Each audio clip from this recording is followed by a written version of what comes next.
ఆషాఢమాసం ప్రారంభంలో అనగా ఆషాఢ శుద్ధ పాడ్యమి నుండి నవమి వరకు వారాహి నవరాత్రులు జరుగుతాయి. అమ్మవారి శక్తి స్వరూపాలలో ఒకటి వారాహిదేవి. దశమహావిద్యల్లో ఒకరిగా ఈ మాతను కొలుస్తారు. వారాహిదేవి వరాహముఖం కలిగి ఉంటుంది.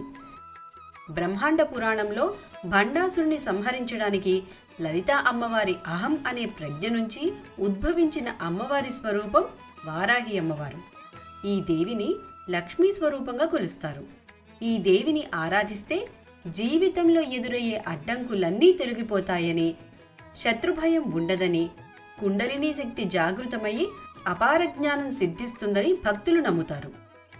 రక్తబీజుడనే రాక్షసుణ్ణి సంహరించడానికి దుర్గాదేవి తన దేహం నుండి సప్తమాతృకలను సృష్టించింది. అందుకే సప్తమాతృకలలో ఒకరినిగా ఈ దేవిని కొలుస్తారు. అసురులను సంహరించడానికి వారాహి రూపం అవసరమయ్యింది. వారాహి అమ్మవారిది ఉగ్రరూపం. రక్తబీజుడిని సంహరించడానికి దేవి వరాహ రూపంలో శవంపై కూర్చుని తన దంతాలతో రాక్షస సంహారం గావించింది. శుంభుడనే రాక్షసుడు దుర్గాదేవిని ద్వంద్వయుద్ధానికి రమ్మని సవాలు విసురుతాడు.